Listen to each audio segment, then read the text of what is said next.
We bring our humble inquiry to the sacred text today, asking the Father for the latest Bible prophecy news for this day. The lead verse drawn for us is Galatians chapter 3, verse 21. It says, Elohim forbid, because if there had been a law given that could have restored life, truly covenant faithfulness should have been by the law. This establishes our firm foundation. The news of this appointed season is not found in human laws or political maneuvering. The law cannot restore life. Instead, the prophetic news is anchored entirely in the covenant faithfulness of YHWH and his sovereign ability to impart life through the sacred Spirit, just as we read in Luke chapter 11, verse 13, where the Father gives good gifts to those who ask. As we trace the narrative across the drawn verses, a distinct prophetic storyline emerges regarding this appointed season. We see the unshakable promise that even when the earth is shaken, the mountains will depart and the hills will be removed. But his kindness will not leave us, neither will his covenant of peace be removed, as declared in Isaiah chapter 54, verse 10. Even as YHWH declares in Isaiah chapter 50, verse 3, that he clothes the cosmos with blackness and makes sackcloth their covering, his covenant of peace remains intact. The celestial bodies shift to bring light to the covenant faithful and darkness to the sinners, according to Enoch chapter 41, verse 10. We are reminded in Job chapter 42, verses 1 and 2, that YHWH can do everything and no thought can be withheld from him. In this dark hour, we present our supplications not for our own covenant faithfulness, but for his great compassion, echoing Daniel chapter 9, verse 18. We look forward to the day we will behold his face in covenant faithfulness, as promised in Psalms chapter 17, verse 15. The text also surfaces specific prophetic news regarding the nations. We see the armies of the northern invasion questioned by Sheba, Dedan, and the merchants of Tarshish, with all the young lions asking if they have come to take a booty, as recorded in Ezekiel chapter 38, verse 13. Simultaneously, there is a specific word concerning Edom.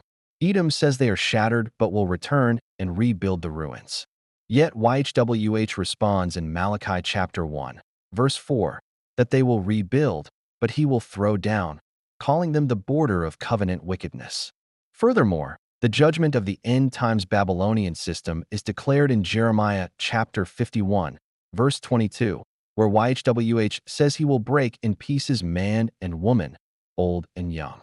The judgments of YHWH are truly in all the earth, as proclaimed in 1 Chronicles chapter 16, verse 14. The spiritual climate is marked by severe covenant violation. YHWH laments through Ezekiel chapter 16, verses 23 and 24, that after all their covenant wickedness, they have built an eminent place and made a worship place on every street. This reflects the condition described in 1 Kings chapter 19, verse 14, where the children of Israel have forsaken the covenant pledge, thrown down the altars, and killed the prophets. In response to this apostasy, the call to the remnant remains in Leviticus chapter 19, verse 2, that we must be holy, for YHWH our Elohim is holy. We must not respect the proud or turn aside to lies, but rather make YHWH our covenant trust, as instructed in Psalms chapter 40, verse 4. Just as David gathered all Israel together to Jerusalem to bring up the ark of YHWH to its standing place in 1 Chronicles chapter 15, verse 3, we too must prepare a worthy place for his presence among us. The glory of YHWH must appear in our midst at the appointed place. This call to holiness requires a dedicated priesthood. Just as the Levites left their suburbs and their priestly inheritance to come to Judah and Jerusalem when others cast them off, as recorded in 2 Chronicles chapter 11, verse 14, we too must prioritize our spiritual inheritance over earthly comforts. We are to bear the names of the children of Israel before YHWH as a memorial, just as Aaron bore the stones on his shoulders in Exodus chapter 28, verse 12.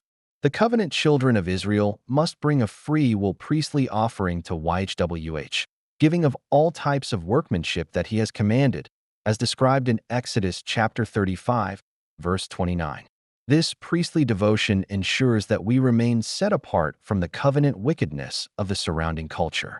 We must not carve an alliance out with the inhabitants of the land, nor eat of their consecrated sacrifices to dead things, but remain faithful to the commands given in Mount Sinai. Yet the ultimate news culminates in the return of the Joshua Messiah and the restoration of Israel. The definitive sign is given in Zechariah chapter 14, verse 4.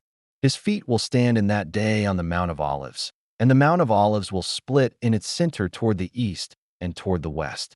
Following this, YHWH promises in Ezekiel chapter 17, verse 23, that in the mountain of the height of Israel he will plant a splendid cedar, and under its branches they will reside. Meanwhile, the gospel continues to advance, as the mystery of faith is heralded in 1 Timothy chapter 3, verse 16.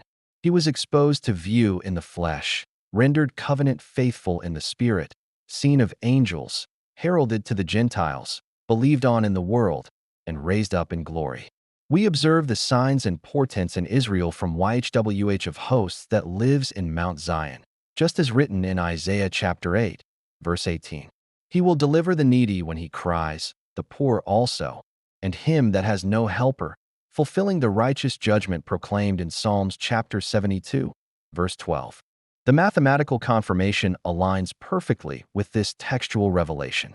The deterministic inquiry answer provides a lean yes verdict, with a probability of 94.1%, confirming that this draw is an affirmative answer to our request for prophetic news. This is classified as a strong anomaly, meaning all gates pass without exception.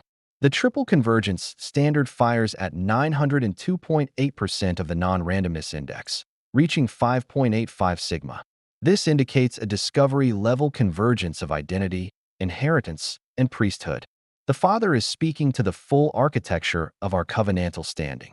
The polarity balance index is leaning yes, indicating covenantal favor and directional clarity despite the surrounding judgments. The guided draw E-value shows an extreme anomaly, confirming the draw departs radically from random chance. The convergence confidence index has crossed the threshold, demonstrating multi-channel convergence across all active pathways. We can trust these numbers because they reflect the precise hand of YHWH guiding the selection process. What then is the latest Bible prophecy news for this day? The text and the numbers converge in absolute unity. The news is not of human political triumph, for the law cannot restore life. Instead, the news is that the geopolitical stage is rapidly aligning according to the scrolls.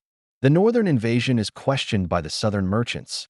Edom attempts to rebuild but faces divine overthrow, and the Babylonian system is shattered. Yet, the ultimate headline of the day is covenantal favor. Despite cosmic blackness and widespread covenant wickedness, YHWH declares that his covenant of peace will not be removed. The Father is giving the sacred Spirit to those who ask. The Joshua Messiah is heralded to the Gentiles, and his feet will one day stand on the Mount of Olives, splitting it in two, to plant Israel as a splendid cedar. The news is affirmative. The appointed season is advancing, the nations are moving, but the covenant faithfulness of YHWH endures forever.